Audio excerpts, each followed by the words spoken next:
I'll call the March 21st, 2012 Scarborough Town Council meeting to order, and I'd ask if you'd stand and join me in pledge allegiance. I pledge allegiance to the flag of the United States of America and to the republic for which it stands, one nation, under God, indivisible, with liberty and justice for all. Thank you. Roll call. Councilor Roy? Here. Councilor Holbrook? Here. Councilor Sullivan? Here. Councilor Rancourt? Here. Councilor DeAndrea? Here. Chairman Alquist. Here. Next is the general public comments. Is a time where anybody can get up and speak for 3 minutes. Keep it to 3 minutes. We only have 30 minutes allotted in this time period for that, so be aware of that, and we'll keep track of it. Some of you, if you're here for item 12-39, the pesticide ordinance, that's been removed from tonight's agenda. The pest management policy will not be taken up tonight. So saying that, you can talk about whatever you want. Go right up to the podium, state your name, your address, and you have 3 minutes. Thanks. Mark Follansby, 33 Arborview Lane in Scarborough. I'm going to speak to that point you just made. I want to thank the council for removing the proposed pesticide policy from the agenda tonight. As a candidate for one of the resident at-large positions, I look forward to working with staff, experts, and other resident volunteers for the successful implementation of the existing policy. I'm confident that the committee can find safe and cost-effective solutions for the maintenance of town property under that existing policy. Thank you for listening to our concerns, and thank you, too, for putting the health of Scarborough's residents above other considerations. Thank you. Thank you. Councilor Benedict has just joined us. Welcome. Sorry for being late. Oh, no problem. Next, anybody else want to speak? Go ahead. Hi, my name's Lisa Ronco, 17 Black Point Road. And again, I'm going to bring up the issue in regards to our concerns in Oak Hill on the Black Point Road, the recent proposal for the 81 Living Assisted Dementia Unit. And our concerns are still very strong about the traffic issue through there and congestion that's already existing, and also the flooding, possible flooding that can occur as a result of a 59,000 unit, square foot unit going in there. And the lighting and the way that it's situated with the parking lot, with 65 parking spaces there, that's a very big concern of ours also, as to how it projects out with the lighting for the neighborhood.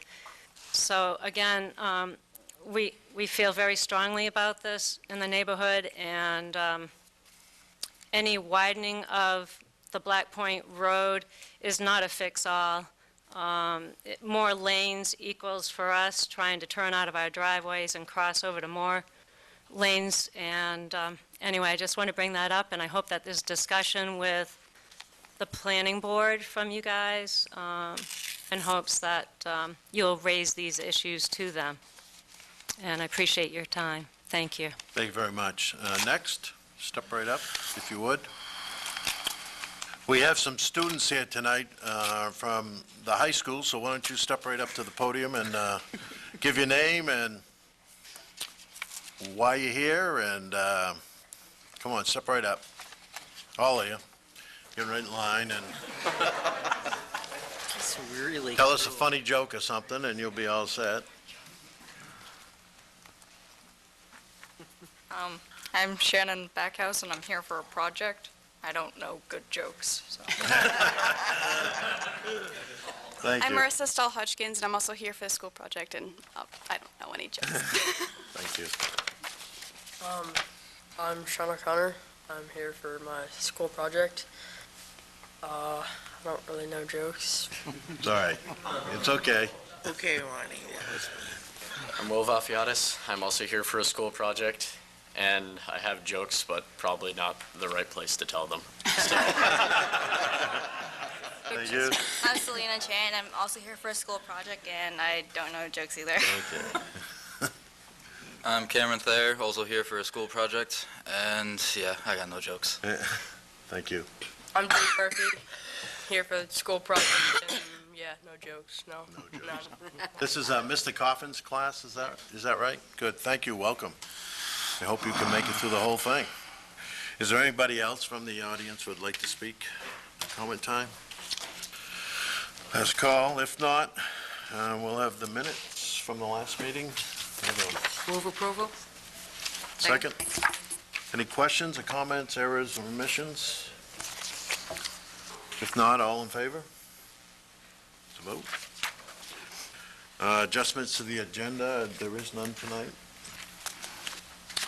And items to be signed, treasurer warrants to be signed, I'll do that through the meeting. And we'll go to the first order. Order 12-26 is a 7 PM public hearing on the proposed amendments to Chapter 301, the Town of Scarborough Administrative Code. And this is a public hearing. Tom, you want to say a word about that before we open the public Quickly, by hearing? way of introduction, I'll speak both to Orders 26 and 27. They are companion. This is the product of work through the Ordinance Committee. In a few short words, it really cleans up and, for the first time in a long time, perhaps ever, makes certain that the administrative code actually aligns with the existing department structure of the town. Beyond that, there's some housekeeping matters that move a number of the kind of loan committees, if you will, from this document to another one, and that's really contained within number 27. Tonight is just a public hearing, and second reading will be at your next meeting. All right, thank you. Having said that, I'll open the public hearing for order number 12-26. Is there anybody from the audience who would like to speak on this order? The public hearing. If not, I'll close the public hearing. Next order. Order 12-27 is a 7 PM public hearing on the proposed amendments to the procedure guide for the town and committee boards. And Tom addressed that Yes. earlier, and I'll open the public hearing. Is there anybody from the audience who would like to speak on item 12-27? Seeing none, I'll close the public hearing. Order Next order. 1231 is a 7 PM public hearing and action on the new request for a special amusement permit from Demetrius Mijos doing business as Romeo's Pizza located at 201 US Route 1. And this is common procedure that we go through renewing licenses, so it's a public hearing. I'll open the public hearing. Is there anybody who would like to speak on order number 12-31? Seeing none, I'll close the public hearing. Next order. Where's the council? No, we got to do a Action. motion. Yeah, what is the pleasure of the council on this? item? Move approval of order number 12-31. Second. Discussion? Yes, Council. I know Judy had recently asked, but I cannot remember. What is the special amusement license for? Where they serve alcohol, they want to have like a singing and entertainment there, so they have to have a special amusement. Singing and entertainment. Any other questions? All in favor? It's a vote. Order 1232 is a 7 PM public hearing and action on the new request for a food handler's license from Hogan's of Maine LLC, doing business as McDonald's located at 221 US Route 1. This is a change in ownership. It's a public hearing, and I'll open the public hearing on order number 12-32. Is there anybody from the public who would like to speak on this item?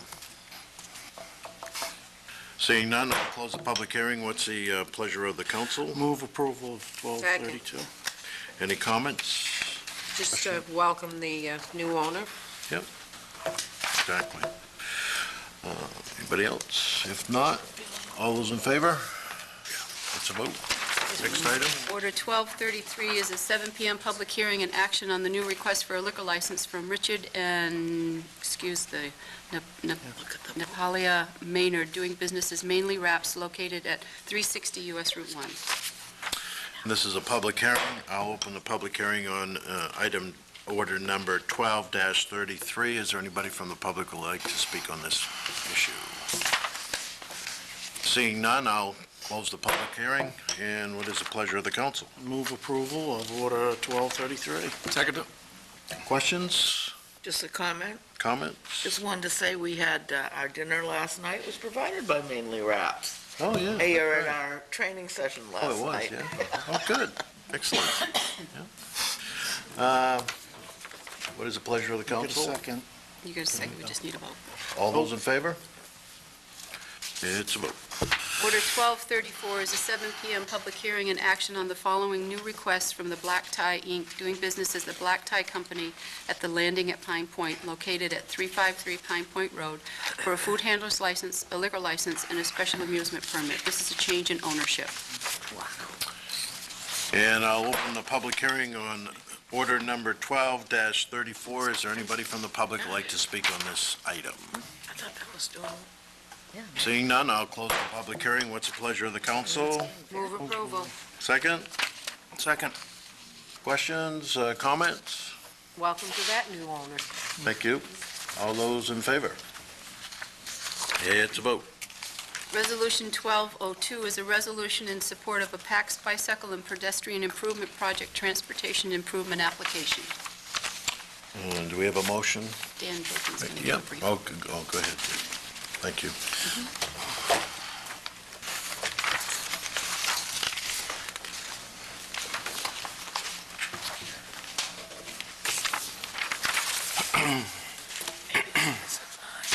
It doesn't look like yours. No.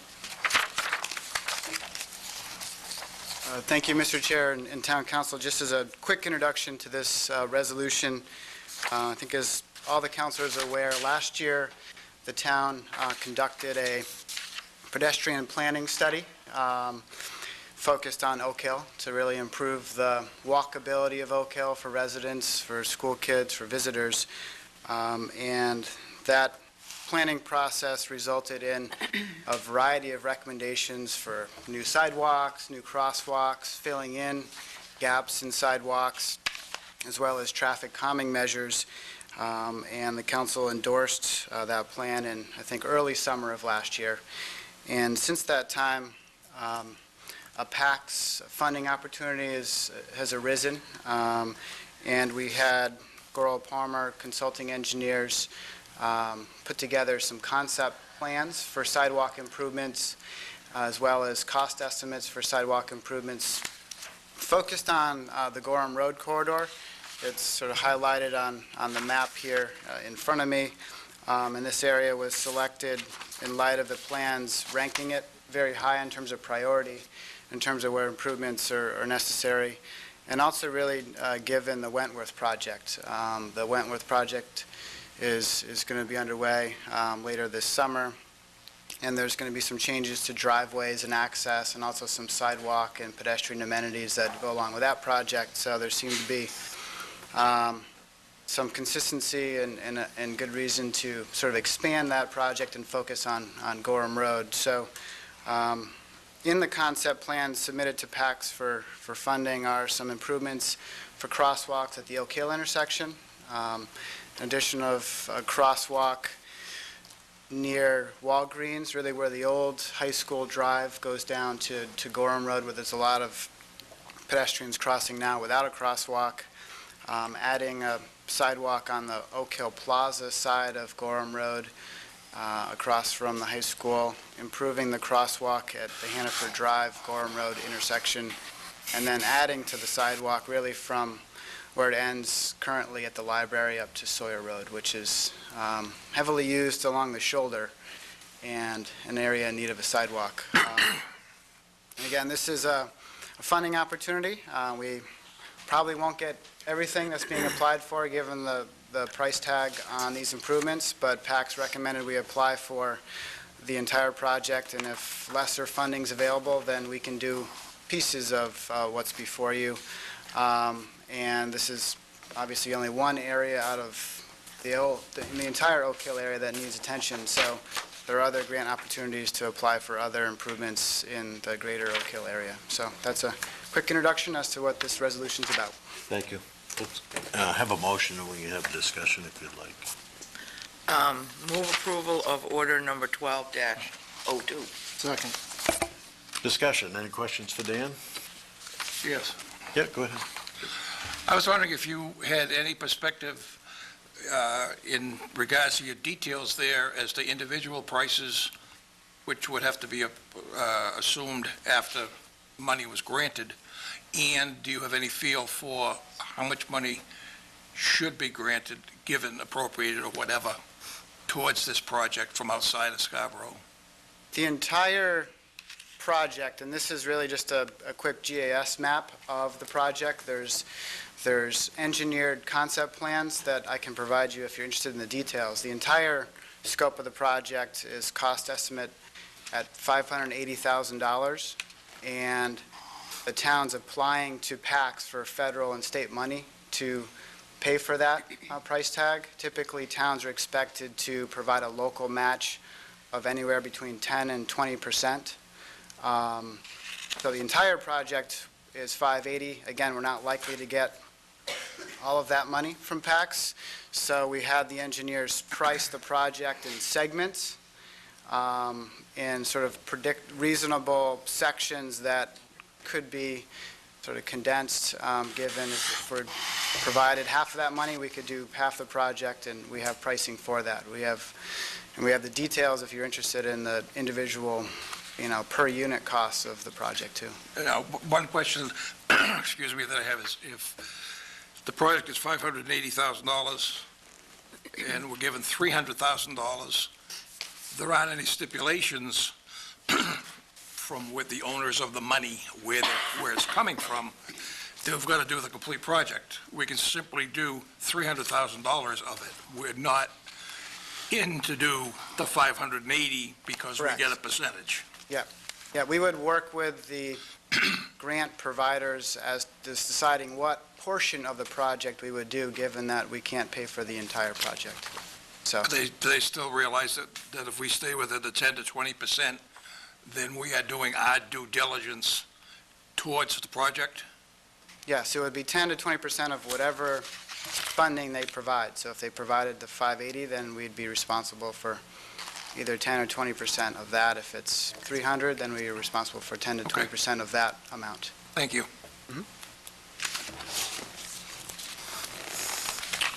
Any other questions? Yep, Carol? Yeah, I was on that pedestrian study committee. It did very thorough work, and Dan is right that there are a lot of recommendations for the Oak Hill area and places that need attention. I have to say, from a personal point of view, this one gives me a little heartburn because I recognize the whole picture on the Black Point Road side of the Oak Hill pedestrian area is changing by the introduction of a large new facility. And I am very anxious, in fact, we'll be presenting in my counselor comments tonight some information about the impact of that change on that section of Oak Hill, Black Point Road in particular. So while I support this, I'm also was glad to hear and am very anxious to get whatever funding, whether it's through grants or CIP, to take care of the Black Point Road issues that are currently arising. Thank you. Thank you. Other comments? Yeah, I think, this is really important. Hopefully, we can get the max. So we could go all the way down to Sawyer Road, particularly with the apartment complexes that are there on the right side of the Gorham Road. There are a lot of folks that live in those complexes, elderly folks that live there, and they walk that route to come up to the Oak Hill Plaza area to go to Walgreens or to go to Hannaford's, and it's quite dangerous, because there's really no good place for them to walk. The other comment I would make about sidewalks, we keep putting sidewalks in, and I just want to say it again, we need to eventually look at how we're going to maintain these sidewalks year-round, because they're safe areas for pedestrians. But in the wintertime, if they're not kept cleared, that's the time when it's most unsafe. And so I think we need to really put our thinking caps on about how we sustain that, clearing of sidewalks when we require them for subdivisions and things, because we're looking at public safety, and I'd like to see that year-round. So just a bee in your bonnet. Yeah, the same with me. We've talked about that in the Finance Committee the last couple of years, how we're going to maintain these sidewalks. But For me, it's always good to see improvements on crosswalks and sidewalks. Anytime that comes in front of us, it's all good. So I appreciate it. I look forward to it, and I hope we're successful to do as much of this as we can. Any other comments? If not, all those in favor? Opposed? It's a vote. Next item. It's item 8, non-action item, presentation of the town manager's proposed municipal budget for fiscal year 2013. Just allow me a moment to get set up. Okay. While you're setting up, we had some more students that came in that haven't introduced themselves yet. Could you go up to the microphone there and the podium, and the penalty for being late is introducing yourself and giving a little speech, but no, you can waive the speech. If you just step up and tell us what class you're in and a little bit about yourself. Go right up to the podium. Step right up, everybody. Everybody that came in late, go for it. I don't want to say they were the late crew, but they certainly weren't the early crew.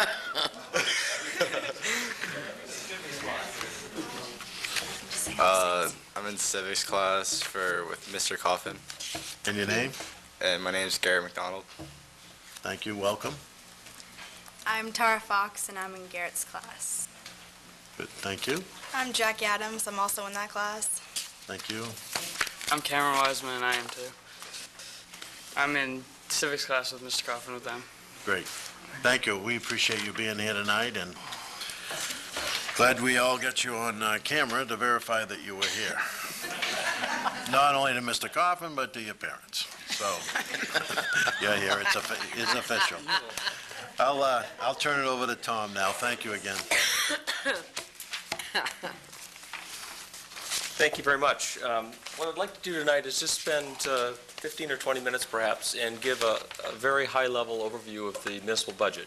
Of course, the budget I'll present this evening includes both town expenditures, school expenditures, and our contribution for county operations as well. For council's benefit, I did distribute a copy of the slides that I'll go through tonight. I have maybe a dozen slides that will just help guide my thinking and conversation tonight. What I'd like to do first, though, and I did distribute this to council and the members of the press this evening, is spend just a few minutes and go through the budget document itself, just to orient you to the document, so it might be a little easier as you go forward. So let's start right at the front. If you turn on the inside, right inside the front cover, you'll find the schedule, and this will be important for members of the Finance Committee. The Finance Committee is scheduled to meet starting next Tuesday for the next 4 Tuesdays to work through the line item detail of the budget. And at the top of the page, you'll see the broader schedule as regards adoption. That's followed by an index, and then you'll see a series of tabs, 1 through 8, and I'll just speak to them very, very briefly, just to, again, to orient you to them. The first tab contains my budget message. I would encourage you, if there's one thing that you read, I do try to spend the time to put a fairly large, sophisticated budget into a few short pages. So there's a lot of information here. I really try to provide a high-level commentary on the budget this year and some future issues, but also with enough detail that I think it's meaningful. So I would encourage you to take the time to look through that. Tab 2, the summary analysis section. This is really the big picture of the budget. It just provides kind of in aggregate form, not much at all detail. The area of note that many will be interested in is found on page 6. It's numbered at the bottom. The tax rate computation page. And that's something I'll speak to as I get into my prepared comments. The first computation page shows total considering town, school, and county needs, and then there's an individual one produced for each of those 3 as well. Tab 3, move into the revenue section. I would note that included in this section is the schedule of fees, which is a customary part of the budget consideration and adoption. Staff has recommended just a few fee adjustments. There are, however, a number of other ones that the Ordinance Committee has taken up and has referred on to the Finance Committee, so I suspect the Finance Committee will take those issues up as part of the budget review process. So it remains to be seen if there are further changes that may come forward from the Finance Committee. Tab 4, you get into the expenditures part of the budget. This provides all line item detail of each and every spending line, organized by department or town specific. Tab 5 is the debt section, fairly small, but a really good story to tell this year. Tab 6, capital equipment, and that's 6 and 7, I should say. First is capital equipment, and tab 7 is capital projects.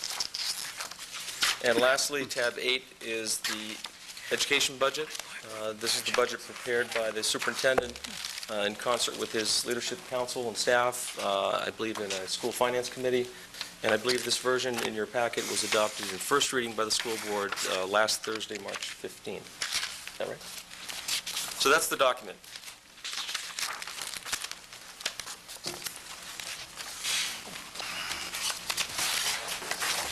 Guiding influence for myself and for staff was, of course, the council budget goal that was adopted just after the new year.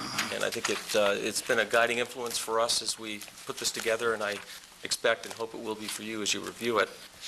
Let's just take a moment to review what that was, or that is, I should say. First and foremost, adopt a realistic budget, and then the council provided further clarity around what they mean by that. First, ideally to flat fund appropriations. If that's not possible, to limit any tax rate increase to no higher than the the consumer price index, 3.6%. At the same time, trying to maintain essential services and avoiding layoffs of staff. And of course, making every effort to maintain infrastructure as we go forward. So those were the kind of guiding themes that we took very seriously and took to heart as we prepare this budget and as I present it tonight. Quickly, by way of kind of process, just what we can expect. Tonight, of course, is the presentation. The review process, there'll be really two processes kind of going concurrently. The school has its own process that's ongoing. There's a new thing this year, and I've made note of it here. There's a budget workshop scheduled for Saturday, March 31st. I don't have all the particulars yet, but it's intended to be a fairly comprehensive session. I don't know the full duration, but it will certainly involve the school board. Members of council will be invited, and it will be an opportunity to really get a very good sense of the education budget and their priorities for the coming fiscal year. On the town side, as I mentioned earlier, the town's finance committee, who is delegated or relegated the duties of reviewing in detail the budget and making recommendations to the full council, have established 4 meeting dates. And we'll touch back on those, but again, they start this coming Tuesday morning and run for the next 4 Tuesdays. And I've listed those dates. So starting on the expenditure side, these slides might be a bit hard to read. I apologize for that. We just show you a simple pie chart looking at the gross expenditures and then the net expenditures. Obviously, the difference there is the net budget considers all non-property tax revenue sources. And not surprisingly, the share of the pie changes slightly.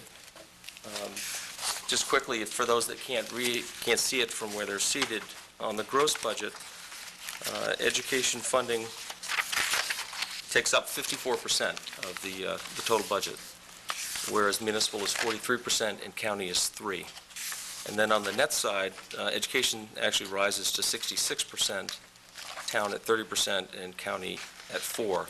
And the reason for that is the town has other non-property tax revenue opportunities and sources than does the school. They're really at the mercy of 1, 2, or 3, but one major source of support through general purpose aid to education.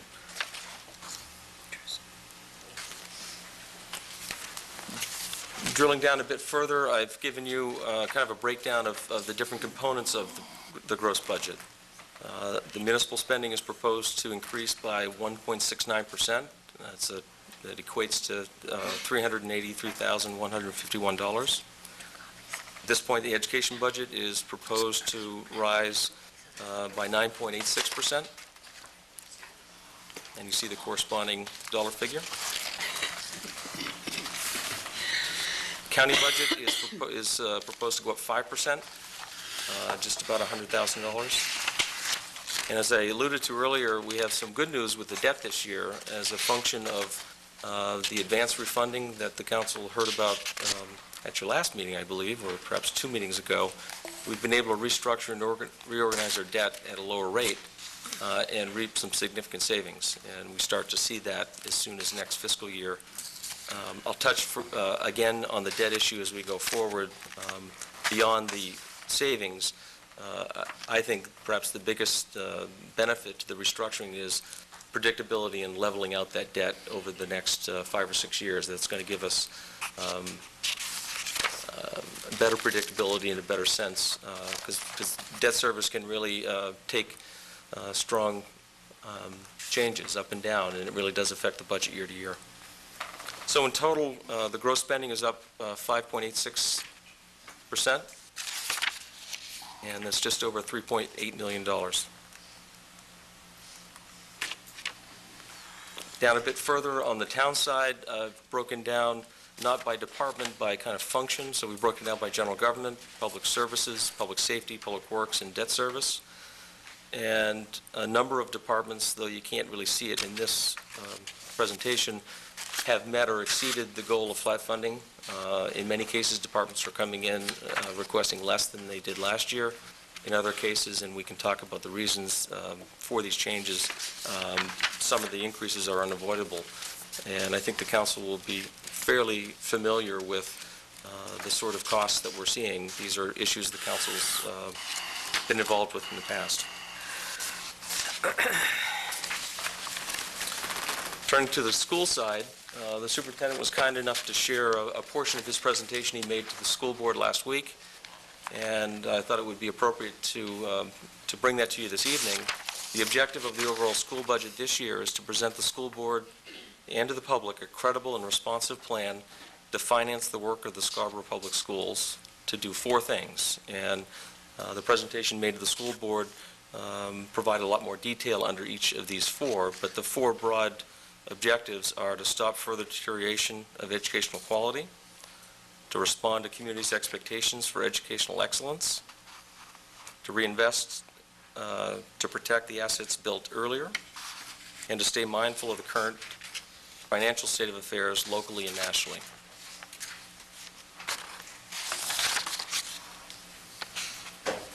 Of that 9.86% increase projected for school spending, again equating to about $3.5 million, there's a number of major factors affecting that. Again, the superintendent was kind enough to share this detail with me.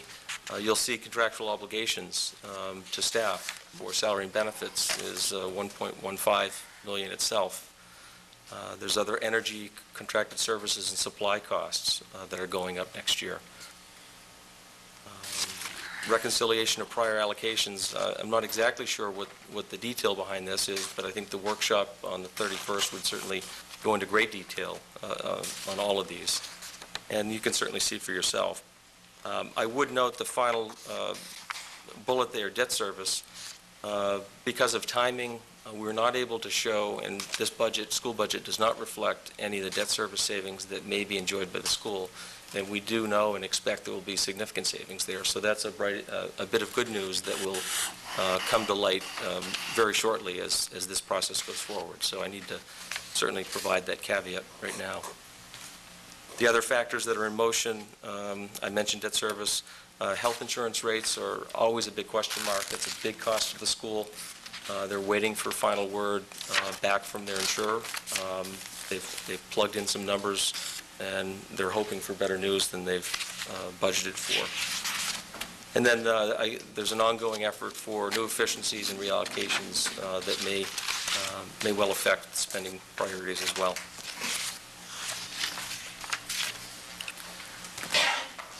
This is just a breakdown of the school budget broken up into segments that make sense to the educators. Kate Bolton was kind enough to share these with me. but they provide some helpful comparative analysis that I thought I'd share with you as well.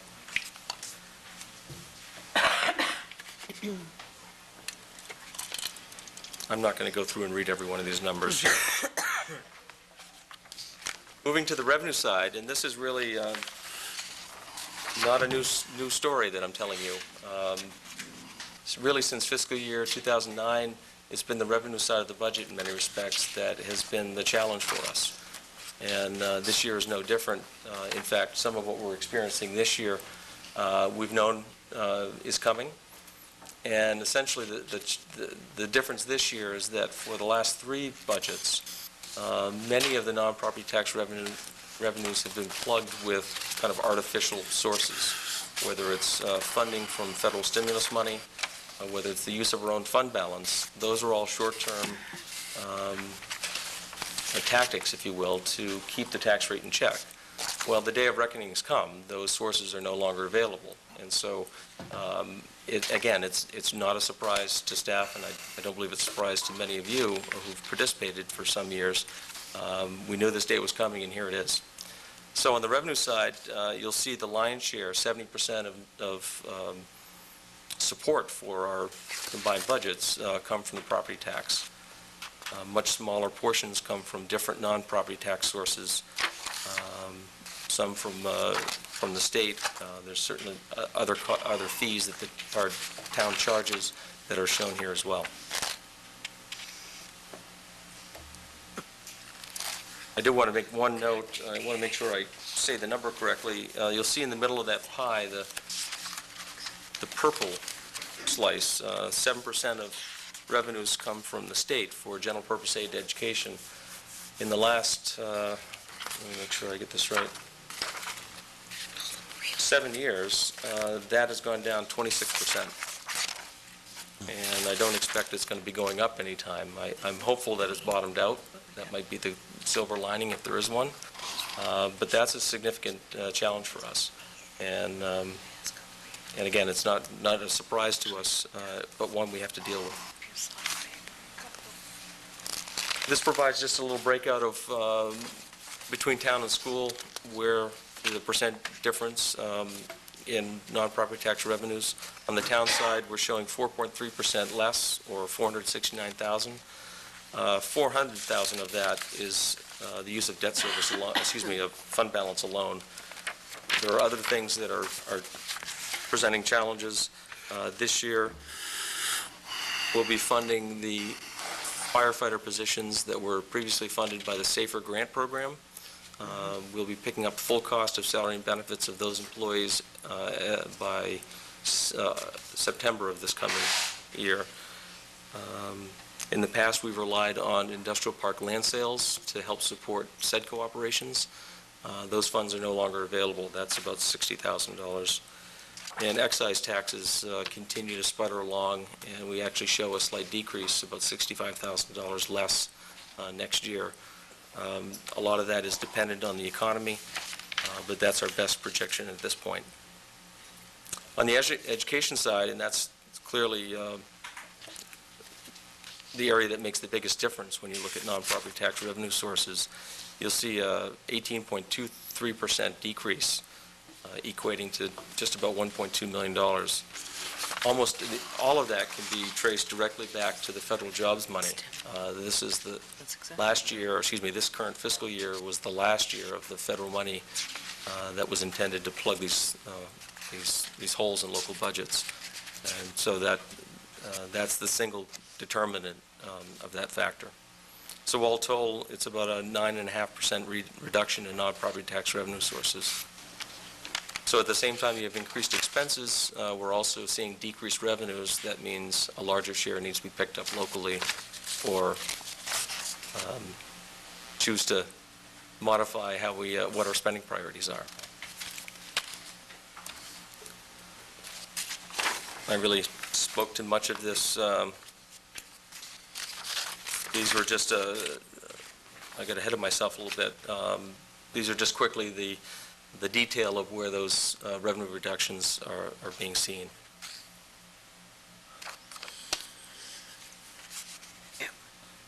Another major point of this budget, part of this budget is the capital improvement plan.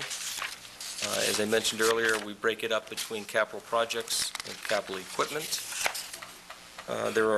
We've tried to really shortlist the number of projects and equipment coming forward to you this year in view of the undertaking that we've had in recent history. There are a number of things, though, that do need to be addressed. Town hall boilers, will be needing to do something with them, and we've put in funding request to replace with a conventional boiler system. There may be other options that we can consider, but we need to at least have something to fall back on. I put back before you the Higgins Beach bathhouse. I do recommend that we fund that if you wish to go forward using beach reserve monies, not tax dollars. There are adequate funds, and I think it's a legitimate use, so I offer that up as an option if you wish to go forward. Dan Bacon's here. He's been spearheading the Dunstan intersection improvement project. We are nearing the point of going to bid later this spring, and because of our relationship with the state and federal government in this project, we're responsible for any cost overruns. So to be careful and prepared, we want to make sure that we have some contingency to fall back on. We're still hopeful that we will not need it, but we put that before you as well. And then there's the typical road rehabilitation projects, mid-level road rehabilitation that we ask for your consideration too. On the equipment side, a real hallmark of this town and its operations, I think, is its equipment replacement program. And it's served this town well in the past, and I think it will serve it well in the futures. I do, however, suggest that we can take a bit of a breather on some of that for next year. And I've done that after consultation with staff, that we're not putting the town in any kind of peril or extreme position. We do that with some confidence and comfort to make that recommendation. There are a number of equipment purchases we'd like you to consider and we'd like to talk about, the largest of which is the replacement of a ladder truck. This is the 1988 Pierce ladder truck, 25 years of service, and so it is showing signs of deterioration. This is a matter that would require voter approval, so should the council choose to approve it, it would still require voter approval as well. There's also a request for a community services bus that we'd like to at least generate some conversation about, that we think will significantly enhance services to and through the senior programs. And then I don't have the detail to share with you on the schools, but there is a CIP component as well. Again, I think those details will be shared as this process unfolds, and certainly I suspect some conversation at that workshop on the 31st, if you can make it.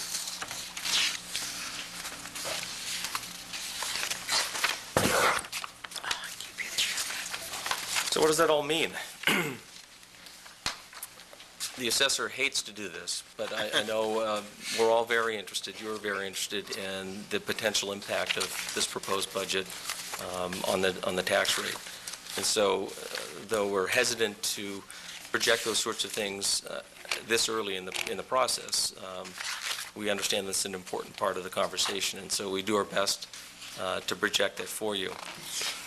Based on the proposed budget that I've just explained in very brief detail, we're looking at an increase of $1.41 on the tax rate, up from current $13.03 to $14.44. And what that would mean for the average taxpayer, and we base the value on a $300,000 home, that's about average, would be about $432 more in taxes to support this budget. This does assume a modest increase of $15 million in the total assessed value, and that really does take into account both what the assessor expects may be some parts of the residential market reduced in value based on sales data that he's viewed so far. He's not made that decision yet, but there are indications that certain areas of the market, condominiums and other residential properties, may well see a reduction in value. But at the same time, we've seen an uptick in growth and development interest. I know the council sees the planning board agendas. I think perhaps you've noticed as well over the last 3 or 4 months, there's been increased activity. And so we do expect some new value to be added that will more than replace what value might be lost through changes the assessor makes.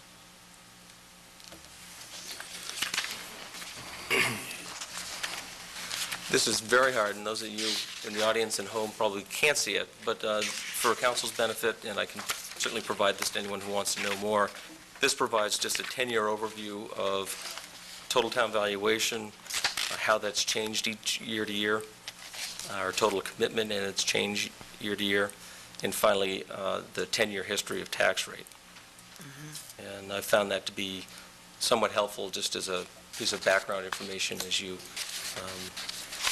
consider this budget in the context of history. 10 years. Valuation, yeah. So as I said earlier, this budget is not a surprise in terms of its challenges. In all respects, this has been, and I'll predict for you, it will be your most challenging budget. Again, it's not a surprise.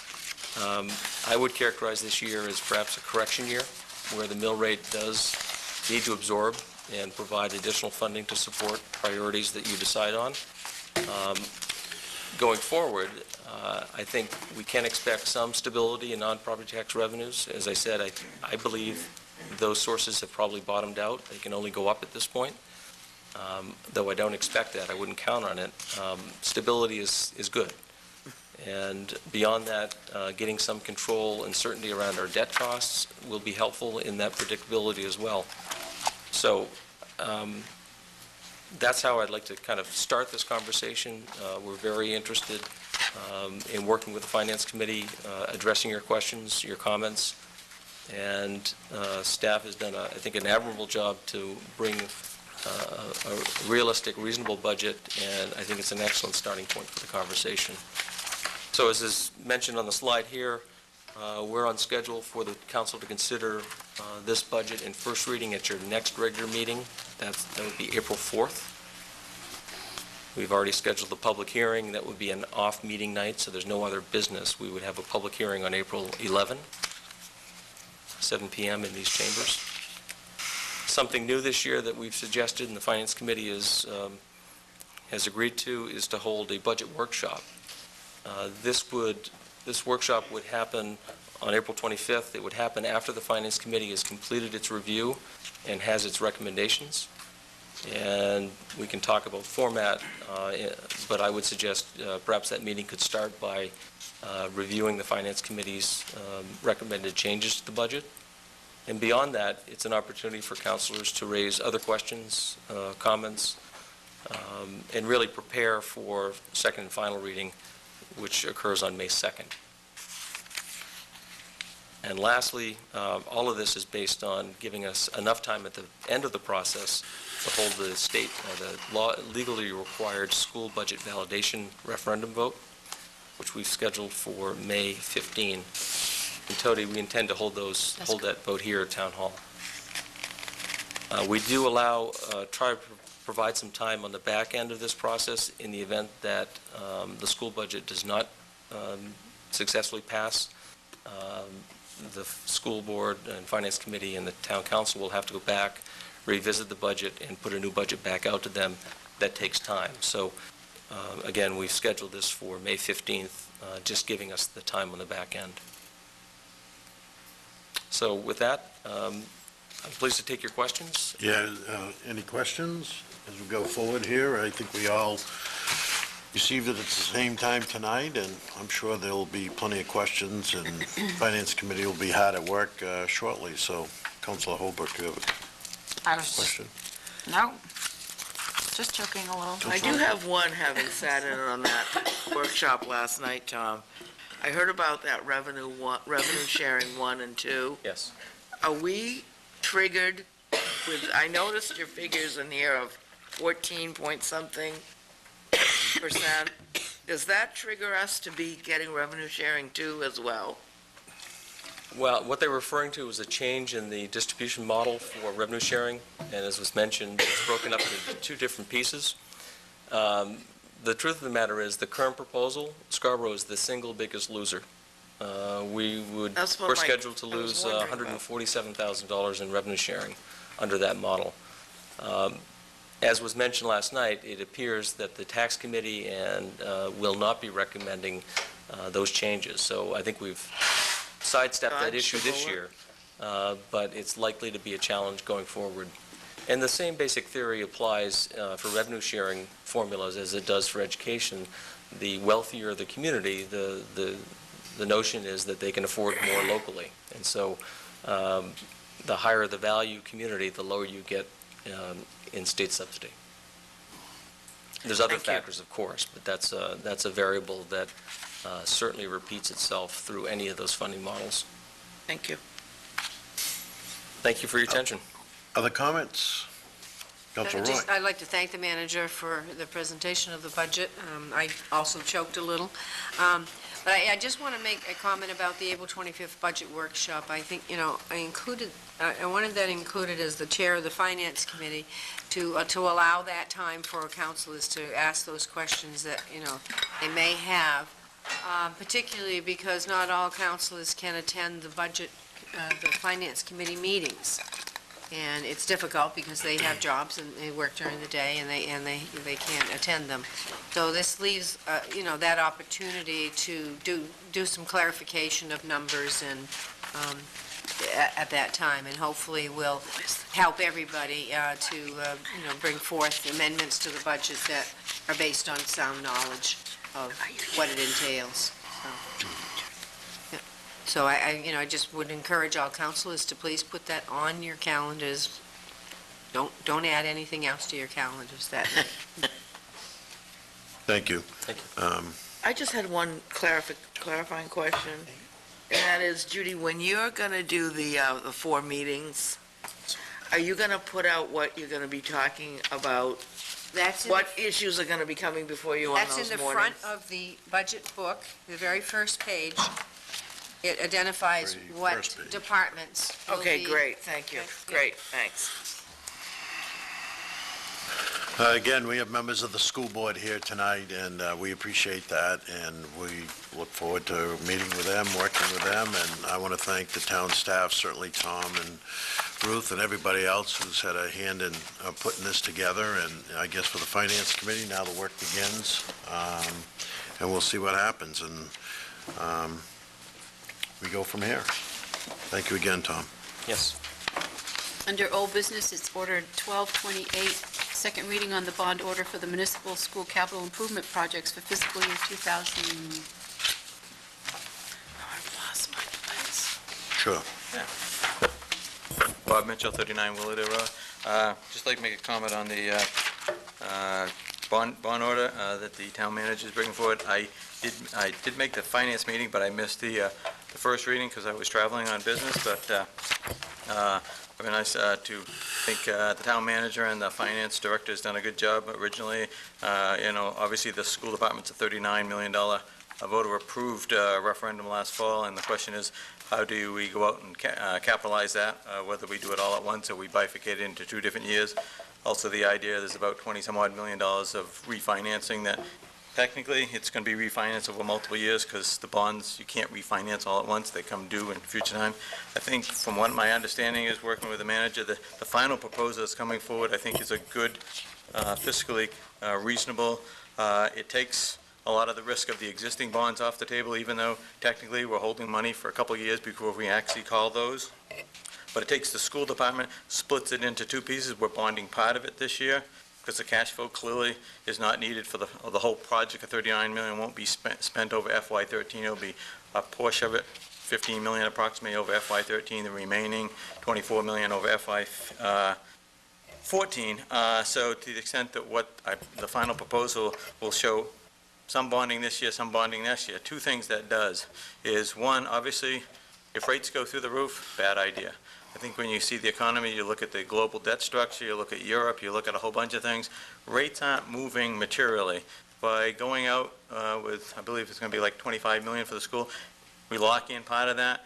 but for every $5 million we lock in more than what we're going to spend next year, it's an extra $200,000 to the budget, which is a pretty good chunk of change for the risk that rates are going to go up. So I think what the town manager has proposed, working finance director and with outside, I think it's a good idea to lock in the refinancing.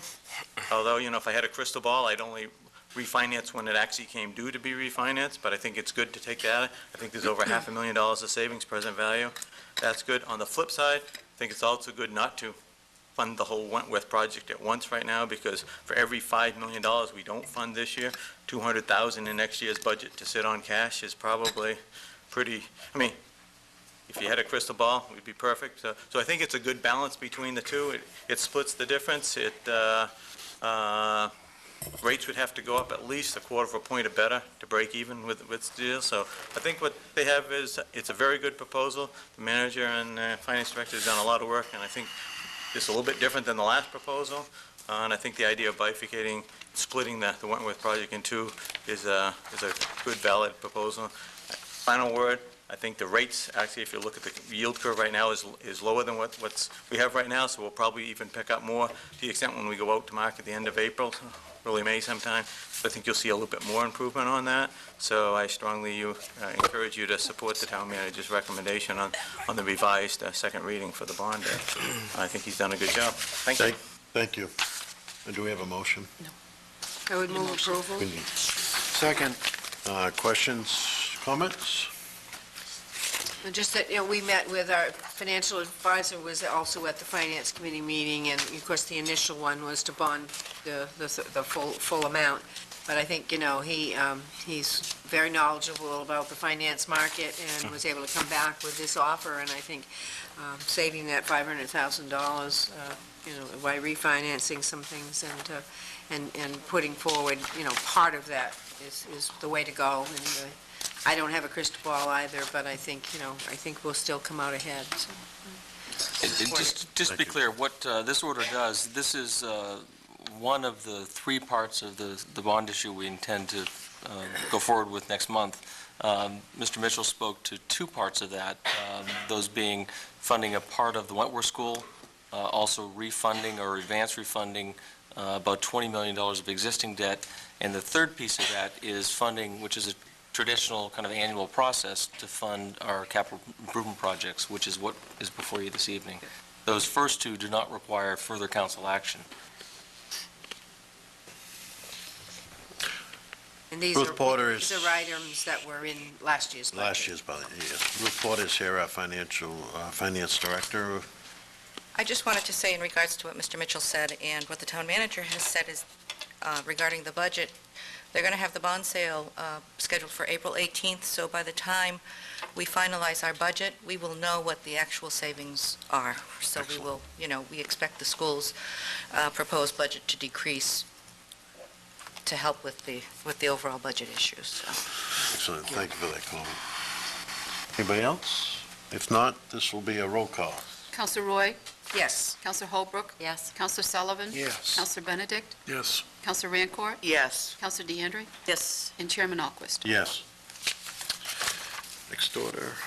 Under new business, Order 1235 is act on the request to extend the contract with the town auditors, McDonald Page and Company LLC, for 1 year pursuant to Section 215-1 of the town charter for a total annual fee of $37,000. Tom, will you give us a brief description? Yes, the council is required to make annual appointments for the town auditing services. We, I believe, had an initial 3-year contract with the McDonald Page and Company. That's been extended once, and we're asking for one additional extension. I expect this time next year we'll be going back out and rebidding for those services. But from staff's perspective, we've been pleased with those services. And from all indications from council, you have been too. So we'd recommend that we do extend it 1 more year. Thank you. A motion? I would move approval of order number 1235. Second. Comments? Council Roy? Just say that, we did discuss this in the Finance Committee, and it We was a did. recommendation of the Finance Committee to renew McDonald Page Company. They've continued to allow us the privilege of receiving honors for our annual report and audit report, and so I think, they've continued to do a good job for us, and the Finance Committee recommends it. That's right. Thank you. Any other comments? Yep, Councilor Deanne. So I'm just curious how long they've been our auditors? Is it? This would make it 5 years, should they be extended. One more. Any other comments? All those in favor? Opposed? Haven't seen anything. Order 1236 is act on the request to establish a new Pine Point Reserve account pursuant to the provisions of Title 30A, Sections 5801 and 5802 of the Maine Revised Statutes as amended and supplemented to date. Tom? Yes, with the completion of the Pine Point Pier project, there are funds left over from that project, and staff recommends that we establish a reserve account to provide for future costs. It's essentially all new, brand-new infrastructure, so we don't expect anything in the near term, but certainly down the road, things will happen, and it will be nice when that happens to have a ready source of funds, not tax dollars, to use for that, or not new tax dollars, I should say.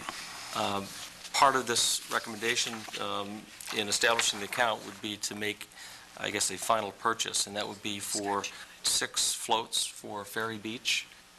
This is something that would otherwise appear in your capital improvement project and need to be funded with tax dollars. This is a need that we've identified and known for some number of years. We'd recommend that we go ahead and do that this spring, and then put the balance of $23,360 in this new reserve account. We have a motion? Motion to accept order number 1236. Second? Second. Comments, please. Council Olbert. Just that I actually would like to offer a motion to table. What I'm looking for with my motion is to come back for our April 4th meeting to just allow for a little bit of time for finance to take a moment to look at this. And then, like I said, to come back for our April 4th meeting.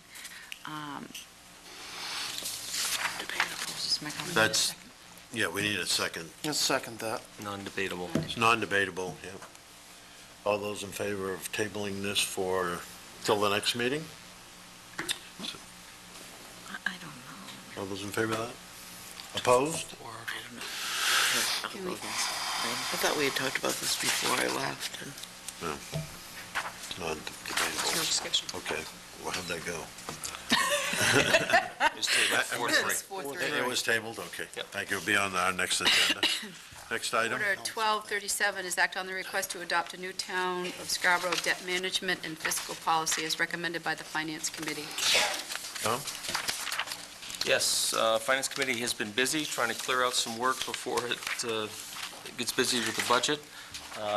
Very pleased that we've finally been able to work through and bring to you a policy that does a number of things. It really codifies what staff has been doing for a number of years, but really brings it to a higher level, makes sure council is on board with the general philosophy, and really puts in place some very good debt management and fiscal practices. So we, as staff, highly recommend this, and I'll let Council Roy speak on behalf of the Finance Committee. Yes, the Finance Committee's been working on it several months, I guess. Well, since last year. Yep. And I think the biggest thing about it, we do recommend adopting it. Number one, it makes us look very nice to the bond raters, that we have a firm debt management and fiscal policy in place. But the advantages of it, and just for the public edification, just to read, it enhances the quality of decision. It documents the decision-making process. It identifies objectives for staff to implement. It demonstrates a commitment to long-term financial planning objectives and is being viewed positively, as I said, by the bond rating agency, the investment community, and taxpayers. It also, I think the other key element of it, the debt administration and financing sets statutory debt limits for various components of the municipality and the school. And I think, and it's modeled after other debt policies that have been very effective and recommended by our financial advisor as well. My comment is, when I was the chairman of the Finance Committee last year, we started taking this up, and we did it pretty slowly, pretty deliberately, and did all the heavy lifting on this, Ruth Porter, our finance director, and we appreciate that. But again, like Councilor Roy says, it's something that we need to have, we should have. It looks good for us to have, and it's a document that's it's good for us. So I hope you'll support it. Yeah, Councilor Dean. Was this modeled after another municipality? Yeah, that's right. I think, Ruth, you want to? Several, actually. Yeah. There were several sources. The financial advisor has a manual, if you will. It's called In Consideration of a Debt Management Policy, and they've been using that and giving that out to their customers. Additionally, I've looked at debt management policies across the country. The one that the financial advisor uses is also one that I looked at, and it was from the Albuquerque, New Mexico. And so not only is Albuquerque out there, but the financial advisor has recommended that this is a good policy. And so we've looked at that. We've tried to look at, there weren't that many in the state of Maine, so it was kind of difficult, but debt management is a little bit consistent across the country, so. Through the chair. Yep. Ruth, why do you think that there aren't many municipalities in Maine that use something like this, that use this kind of tool? I think that it's something that's going to be coming. I know the Government Finance Officers Association, the GFOA, that the organization that we belong to, they recommend this. They recommend the fund balance policy that we've done. They also recommend the investment policy that's also coming. The investment policy that we'll be talking about in a minute is more local, because states usually, from state law, tell us what types of investments we can do and things. So, but the debt is a more national. But there's a lot of the items in here that we don't currently use, but we might use in the future, which is why they're in there now. Thank you. Just if I could, in further response to that, I think I would characterize Scarborough as unique in some respects by Maine standards. A lot of other Maine, certainly smaller communities, don't have the level of debt involvement that we do, and sophistication. And frankly, a lot of those smaller ones will consolidate their bond issues through the Maine Bond Bank. So it's really kind of farmed out, if you will. That's my guess as to why there's not many elsewhere. Any other comments? Do you have a comment? Yeah, just that I do support it. There was a lot of good things in this, I think, that came out of it. There's a lot of policy about debt refinancing and making sure that we're pretty regularly taking a look at that, just to see if that's an opportunity for us. There was a reserve account that was established so that we can get out of some of these habits of bonding for every truck and vehicle that we need to buy, so that these are just coming out of regular accounts that we're building and working towards. And there's goals and timeframes that we're looking at. For instance, I think it was 10, if I remember right, 10 years for the reserve account for the capital equipment. So I think it's good. It's good, and it puts the town in a much better position and on a right path, so I tend to support it. Thank you. Any other comments? All those in favor? We need a motion. Do we have a motion? No. Oh, this motion. I would move approval of order number 1237. Second. All those in favor? Thank you. Order 1238 is act on the request to adopt a new town investment policy as recommended by the Finance Committee. If it pleases the council, I'd yield my time to Ruth Porter, who is really the one who brought this forward.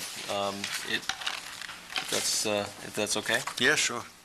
As she takes the podium, this went through, I think, the first time it was seen before the Finance Committee, so. Actually, we've been following this process pretty much since I've been here. We just haven't really put it in any kind of formal motion.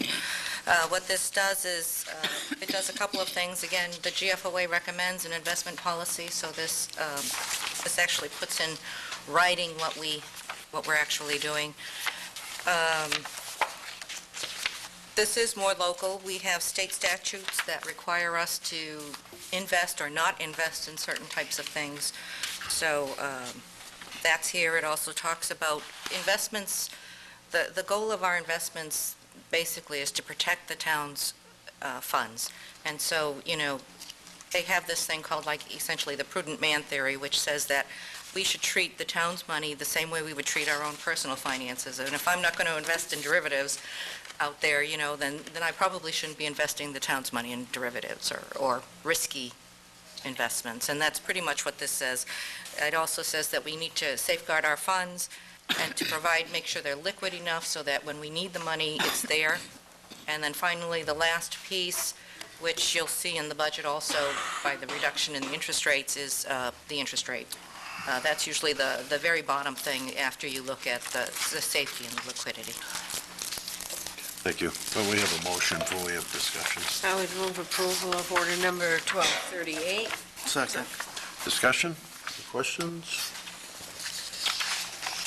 I think, again, and when it came to the Finance Committee, it was pretty straightforward, and as Ruth said, it's what they've been doing. But putting it in writing codifies it a little more, and so that, succeeding folks in the Finance Department have a good guide to go by. Thank you. I just wanted to say that I will be supporting this, and just like the previous one, I really think having a policy in writing that gives us the guidance to follow it, and that we do follow it, and we also therefore can track back if it's not followed, is very wise of us. So I support this wholeheartedly. Any other comments? I just need one more thing. I mean, it does incorporate the internal controls as well, the checks and balances, so that, we know that there's integrity and transparency in all the financial dealings of the town. So that's important. All those in favor? Opposed? It's vote. Next is standing committee and special committee reports, liaison reports. Council Roy. I think we've done the Finance Committee already, and so we'll start next Tuesday with the first of that. Long Range Planning Committee is meeting again on the 30th. We had the neighborhood workshop on the Haggis Parkway. Again, most all of the owners of parcels along the parkway did attend that second meeting, and the Planning Department is putting that together.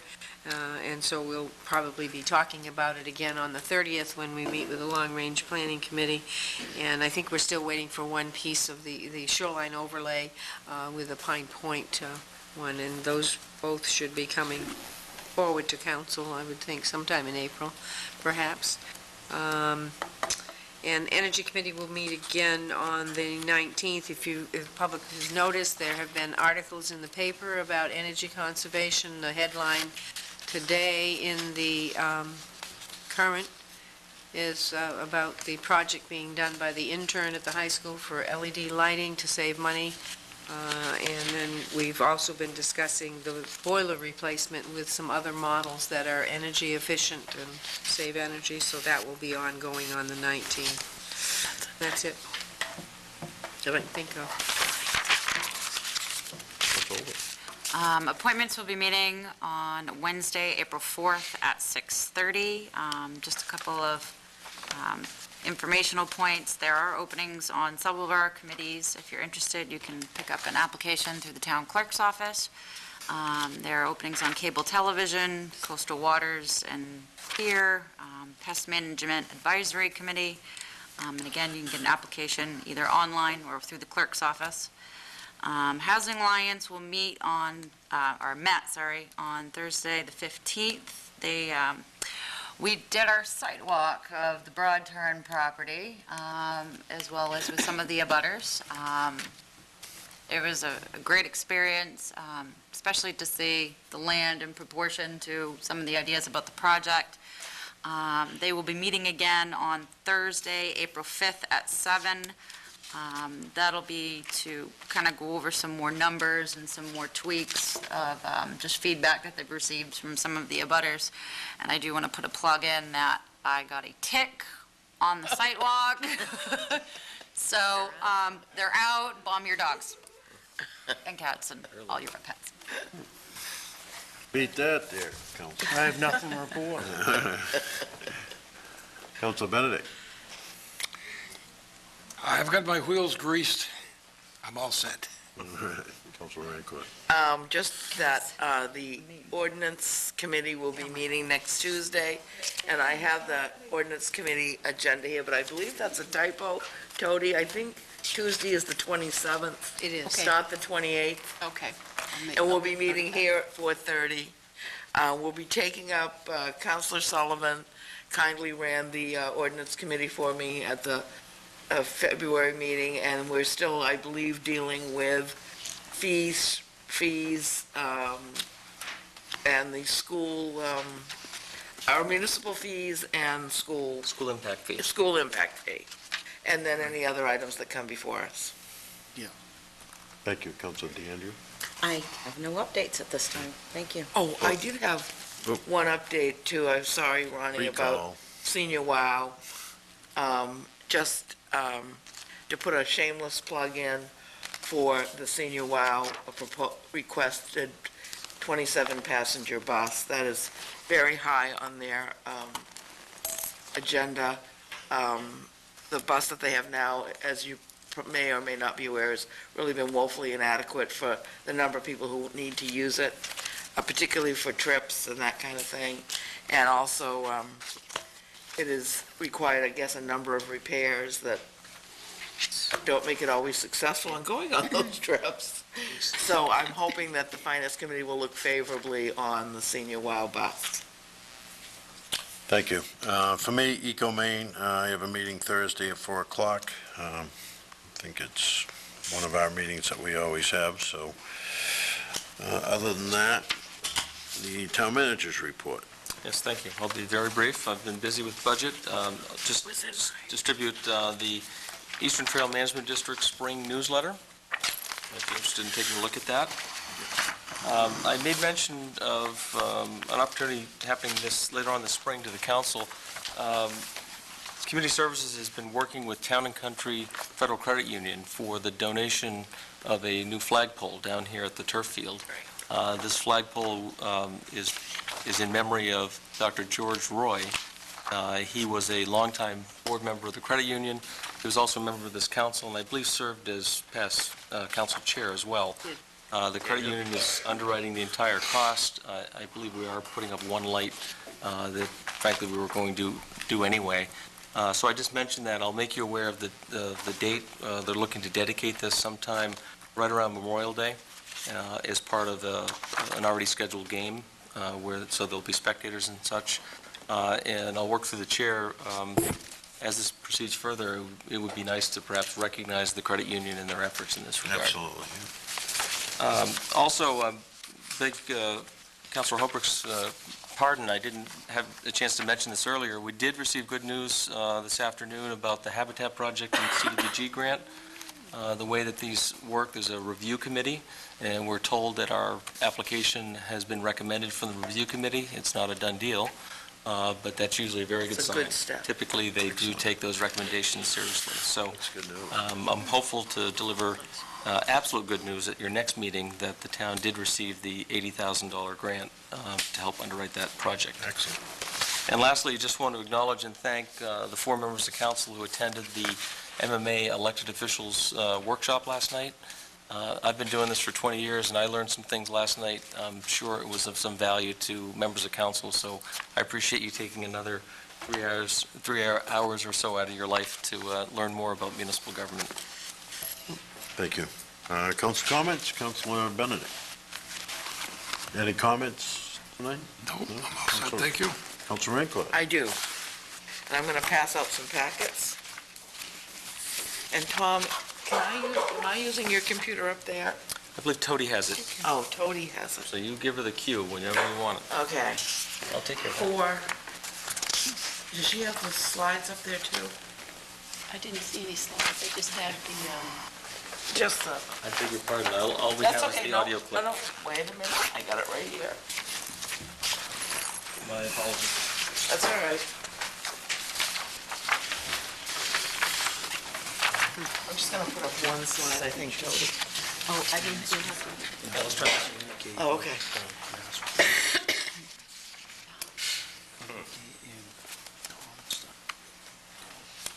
Perhaps you could introduce and I'll fiddle Okay. with this? Absolutely. Actually, I don't even know that I need this. That's all right. I don't need to do it. I'll go cold turkey, and I'll bring it to, and so, I'm here tonight to talk about Black Point Road and its impact of the new development, the Wegman property, assisted living, and dementia facility. I want to state as I begin that I think I've said it many, many times that I am certainly not opposed to this development. What is of concern to me and to many of my neighbors, although we haven't come to universal agreement on this issue, is that Black Point Road is at the beginning end of Black Point Road at the Route 1 end, has been in crisis for some time. As some members of council are aware, and I don't know which ones of you were sitting on the council then, I'm pretty sure Councilor Sullivan was, but there may have been others. We had a proposal brought to us quite a few years ago to do two roads, one on Eastern going to the south and one on Eastern going up to the Higas Parkway light, which would have been bypasses to take traffic away from Oak Hill.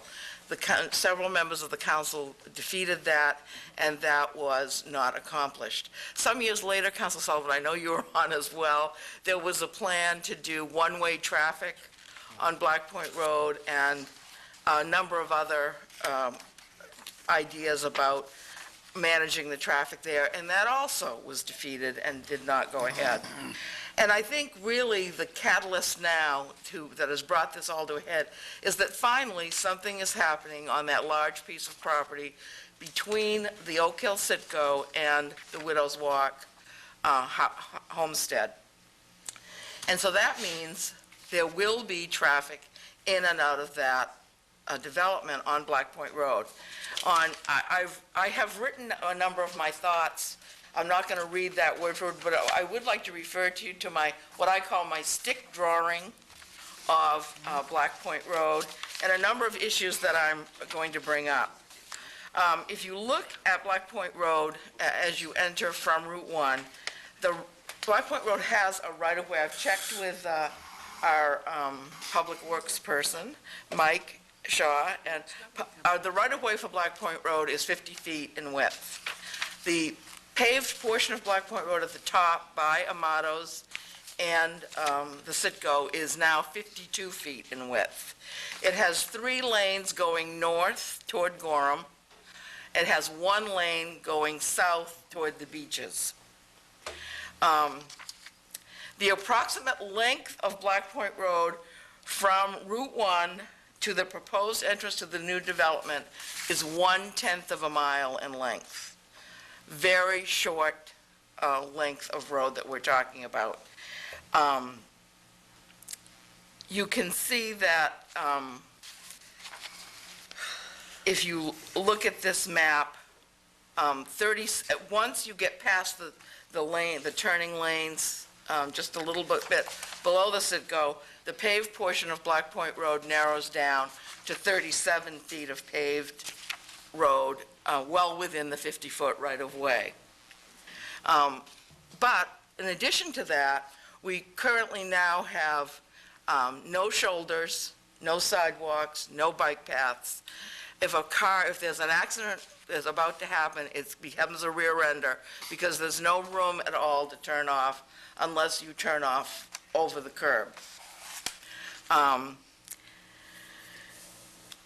This is a road that is, I call it the crossroads of Scarborough. It is the crossroads to our municipal area. It's probably, I don't know my history 100%, although I did answer that question at the training last night. I think this is very likely to be probably the oldest road in Scarborough because Black Point was the first settled portion of the town of Scarborough.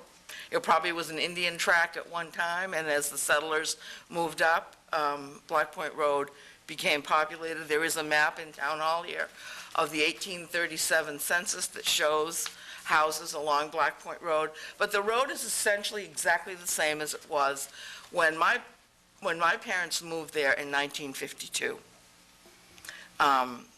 The only differences that have been made is the addition of the turning lane, the left turning lane onto Route 1 at the top of the street, and a right turn lane onto Route 1 also at the top of the street. Everything else has remained the same. So no improvements have been made to that road. And if you look at this little stick diagram, you will see that it is a very short distance to where this new proposed entrance to the development will go. And as you can see, there's not one amenity planned here, no left turn lane, so that traffic in the single lane going south will have to back up for people to turn into the new development. There are 8 houses on the westerly side of Black Point Road. There is one house, the Widow's Walk, just below that proposed new entrance. That's the big change that we're going to see. We're going to see 80 apartment type facility go in there, where opposed to 8 houses on the westerly side of Black Point Road. This is a major change. We have appeared before the planning board with our issues, and we're told, number one, that the consideration of an outlet onto Route 1 was impossible. I have no real details yet on how it was explored and why it was not possible. We were told that there was in the plan that there is no left-hand turn lane, although within the 50-foot right-of-way there is room for a left-hand turn lane. You'll see further down in one of my boxes I talk about that the lanes, travel lanes are 11 feet in width, sidewalks can be 4 to 5 feet in width, and bike lanes can be 3 to 4 feet in width. There is enough land below the point where the turning lanes now exist to provide for 2 lanes of traffic as they exist now, a left-hand turning lane, and sidewalks and bike paths all the way down to Winnick's Neck Road. We have made absolutely no effort to do any of this, nor is the planning board or the Wegman people planning any of this. The only amenity that they have offered is to do one sidewalk on their side of the road. There are no crosswalks planned. If you're walking up Route 1, you walk on the westerly side of the street. The new sidewalk will begin right at that entrance to the development. You will need to cross to walk safely the rest of the way up. There's no crosswalk plan there. I guess the long and the short of my presentation here tonight is that I think this is a very poorly planned operation. It is not designed at all to meet the needs of the existing community. We've been here a very long time. My house was built in 1899, long before any one of these other developments came along. The house next to me was also built the exact same year, 1899. And I know, Richard, you could probably tell me when your grandmother's house was built, probably before 1899. Yeah. And we certainly know the Widow's Walk was there before any of them. This is an old, established neighborhood that's being asked to absorb 80 units without any amenity changes whatsoever to the street that runs in front of us. That's why I am asking, in fact, I talked to the town manager about the possibility of a moratorium. I remember when we tried to do that before years ago, and I know how difficult it is, and I know it's probably impossible. But if we can't have a moratorium, then in order to make this work, we need your commitment to do something about that section of Black Point Road, and it needs to be done in this year's CIP. Whether it is to bar them from coming out onto Black Point Road at all and forcing an egress from Route 1 at Hannaford Drive, or amending Black Point Road so that it fits the needs of the community, we need to do one or the other. I just also included, I asked Jay to prepare a map for me so that you can see the white lines here along Black Point Road are the right-of-way. I'm sorry I don't have it up on screen, and I can bring it next week so people can see it, or in 2 weeks. You can see the 8 houses here. You can see that it will be a very small encroachment on our properties for those of us on the westerly side, to give us bike paths and sidewalks. And you can see what the encroachment would be on the side of Black Point Road that has no housing right now. So this is, and it's not only for us 8 who live there. This is a well-used route for walkers to and from school. We have bikes all the time, biking to the beach, families walking, and you take your life in your hands to walk on Black Point Road. So I'm very seriously asking you to consider this, and whatever we need to do, I am asking that it be done. These are taxpayers, we are all taxpayers, and we've been paying taxes for over 100 years. We deserve some fair treatment. Thank you. Thank you very much. Councilor DeAndrea. Beat that. Thank you. Yeah, I know, I can't top that. I don't have handouts or anything. I support Councilor Rancourt in her efforts to improve safety on Black Point Road. I lived down off of Winnick's Neck for a number of years and accessed Black Point Road quite frequently, and I concur. You take your life in your hands on that road. Frankly, I don't know how the heck you manage to get in and out of your driveway safely. Well, it takes planning. Yeah. So I would agree. I mean, I think there needs to be some very serious improvements to get this, because we're not just talking about 80 units in there. I mean, we're talking about delivery trucks in and out, medical personnel in and out. So there's much more traffic than just the residents who are going to be living there. There'll be family members visiting in and out, and that I'm very concerned about the backup that's going to happen. Can I steal some of your time? Sure. Tony, now I forgot about playing the NPR. This is an NPR 2-minute tape on left-hand turns. I'd like, if you could play that, Tony, I would appreciate it, so that everyone can hear it. Coming. Thank you, Karen, for letting me do that. I was talking about it anyway. If you are an elderly driver in Florida, you can knock down the price of your car insurance by taking a course and watching training videos like this one. If the first sign of trouble Can you put it up to the microphone? on the car ahead, it may be too late to avoid a crash. In the city, look at least a block ahead.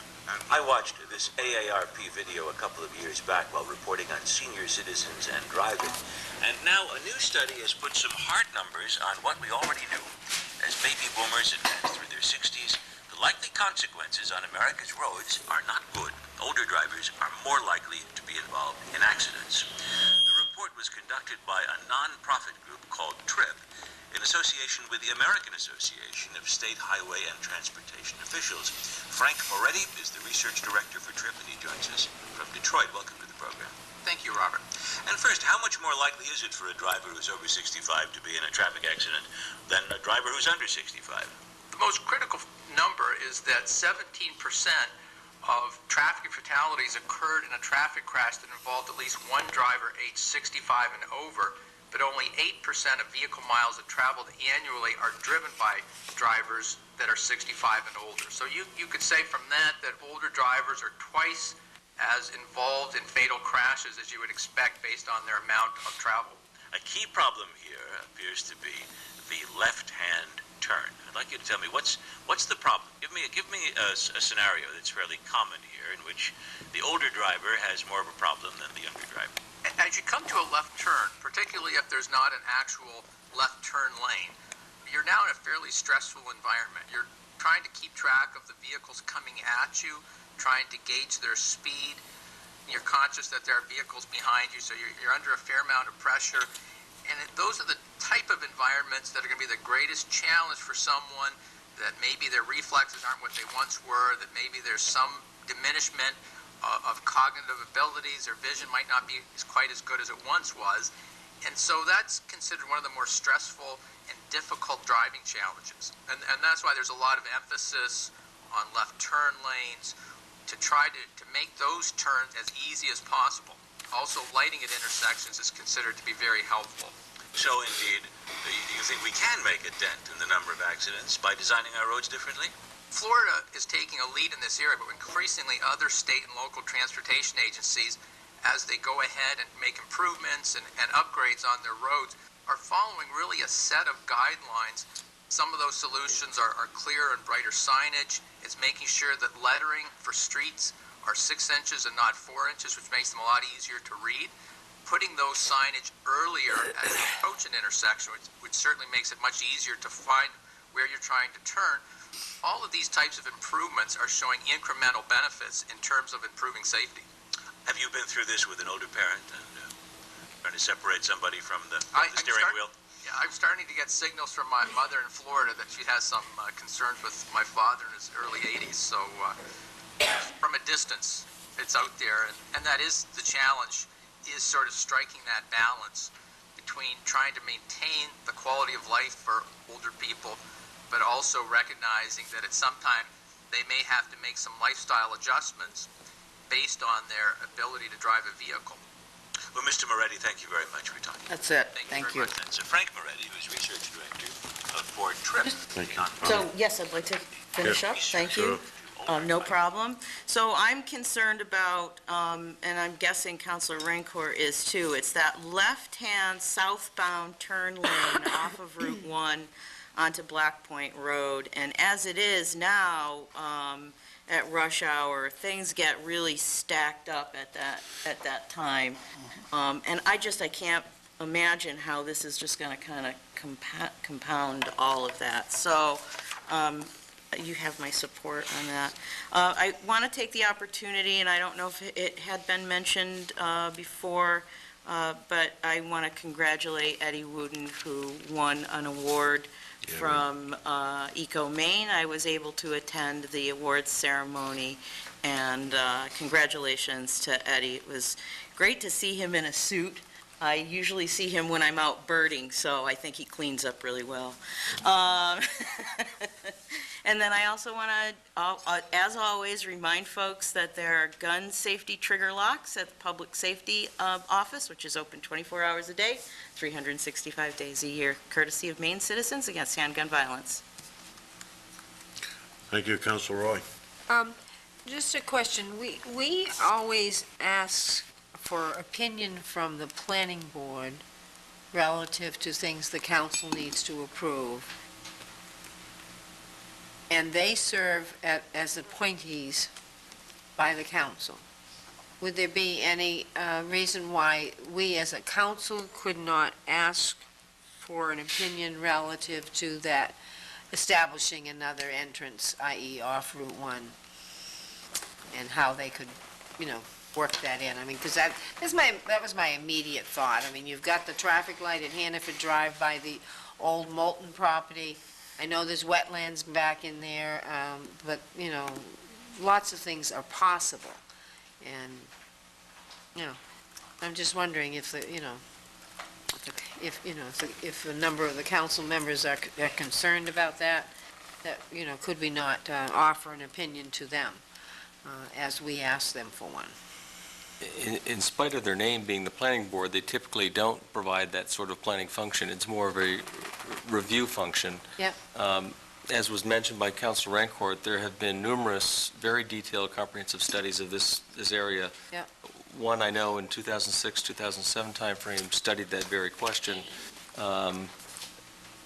Staff is certainly, being fueled by these questions, taking those studies back off the shelf and looking at those. So at the very least, we'll bring those back to the front.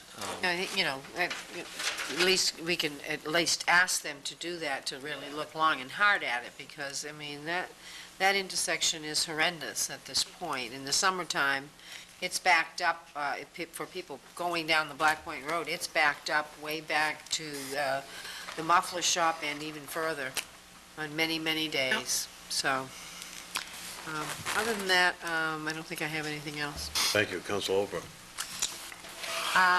There's some good and some bad. Just something kind of nice, and I thought I'd really like to mention tonight is, as you may or may not recall, I had mentioned that the Mary's Walk had been coming up. It was for March 11th. Mr. Doug Bennett had kind of really played an integral role of putting together a team called Red Storm Strikes Out Cancer, and they participated in that walk. And just really want to congratulate all the folks that participated and thank them for their interest. The team actually took first place for most members. So that's really something to be very, very proud of. And I checked, if I read this website right, the last total amount on the website raised by the Red Storm Strikes Out Cancer was $11,668. Wonderful. Great, excellent. And I did want to just mention, my father had informed me this evening, I would like to express some condolences to the family of Greta Hunter. She was a longtime resident down in Pine Point over on East Grand, and a really, really nice lady. And just to remind you, I found a tick, so the ticks are out there. That's it. Thank you, Council Silva. I'm really impressed. That's a nice presentation, Carol. Thank you. And it's right to the point, and it's, I can't argue a thing with it. It's right on. And whether, if Wegman pulled out tomorrow and just said we're not building there, it's still an issue, regardless of whether they come or not. It's still an issue, and if anybody else ever builds on the property, that left-hand turn is gonna be an issue too. And it's something that needs to be dealt with in the early stages. I think before anybody really got going on it, I went into the planning department and spoke with them about the road, and we got a little more out of them, but I think there's still more to go. I'm not quite sure, I don't like stepping on toes on the planning board. If I'm available that night to go and speak before the planning board, I plan to do so.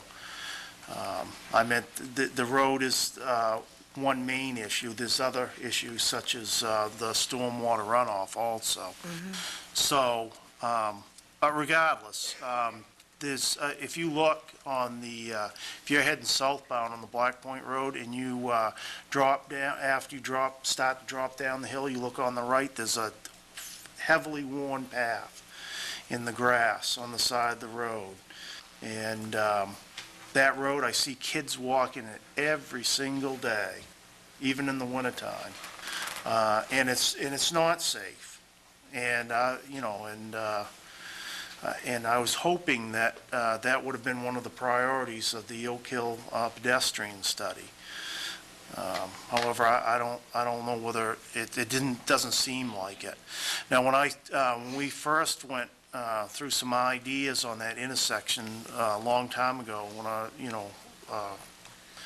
I was on the council, and I questioned the DOT, the people from DOT, and I was pretty disappointed. They're more interested in the flow of traffic on Route 1 than our problems with the Black Point Road. And I've told, like I've said, I believe I've mentioned it to Tom, I suspect that's probably still going to be the way they are. And even though we've got them to say that they will widen, we still haven't gotten anything back. I don't believe we have from DOT, have we? On their permission to do it, because Black Point Road is DOT packed, is that correct? It needs permission from... Yes, that's in the compact. So, I meant, there's been a lot of changes. I have pictures of that, of Black Point Road when it was a dirt road. And there wasn't hardly any houses on it. I meant I've seen pictures of when there was, your neighborhood wasn't there. Right. So, Yeah, the Black Point Road's been there an awful long time, and with not a lot of improvements. So I think that sooner or later, it's going to have to be looked into. And I will hopefully, like you, sooner than later. Thank you. I only had a couple of things. Last night, I and other councils attended the Maine Municipal Association workshop here at Town Hall. I thought it was well attended. There was 25 councilors from all over this area of Maine. It was about ethics. It's one of the things that is required as us, as councilors, that we need to attend, and quite honestly, we should attend. There was a lot of good, valuable information there that we all gained, and we certainly, I myself thought it was well worth it, and hope we can do it again, have it an ongoing. For those that didn't attend, I hope we can work it in so they can go to the next one, which is in a couple of months, I believe, Tom. So we'll definitely get the information to those folks that couldn't attend. The other thing is, a few of us councilors, we took a tour of the Public Safety Building, Community Services, and the Fire Department, and Public Works the other day, and that was pretty insightful. It was pretty good, you know. The fact of the matter is, some of us haven't done it in a number of years, and things do change. And one thing is becoming apparent, certainly to me, is public safety is getting squeezed pretty hard up there with the number of employees that they have, and keep growing, but that building is over 20 years old now. And it was built for 25 years ago or whatever, so we're going to have to address that sooner or later. But again, I appreciate those departments and the hospitality they showed us and taking their time to show us around, so. Right, just the new addition is over 20 years old. The new original addition's over building's 20, probably 40, 45. Yeah, whether it's the fire side or the police side, it's crowded. It's crowded. Then we went down to community services, and we went through Beth Worth, and that certainly is going to go. You know, I think this is the last year you use that, I hope. But it was interesting, and I hope everybody, those that couldn't attend, I know Council Holbrook was ill that day and couldn't make it, but I think we're going to schedule something else with the rest of them. Council Roy's yeah, going to I'm go. gonna go too. I couldn't go either because I was still in working. Florida. Please to do it again. Yeah, do it again. I think everybody probably ought to do that. So Yeah, with that, next item. Order 1239 is act on the request for an executive session pursuant to Title I of the Maine Revised Statutes, subsection 4056C, regarding a real estate matter. Have a motion? Move approval? Second. All those in favor? Let's vote. We'll have to go down to the planning No, we're conference going to do room. it from that Oh. one. My conference room is still full of budget. Okay. And then adjourn. All right. Planning. Are we going to act on the Right in there, we second just open the order door. first? We'll have to do it down there. You open have to back open up the to meeting public session, and When do then we have to come back up? No, we don't have to come back. For the We're second gonna one? Open the doors. Okay, Okay, just open all right. the door. Okay. We're done. Oh, well, we're going to have a motion to adjourn then, right? Right from there. We open the door and say motion to adjourn. Can we take that? Yes. Well, I do, but there were some mistakes. You missed out on it. So, I wanted just to to- let you know.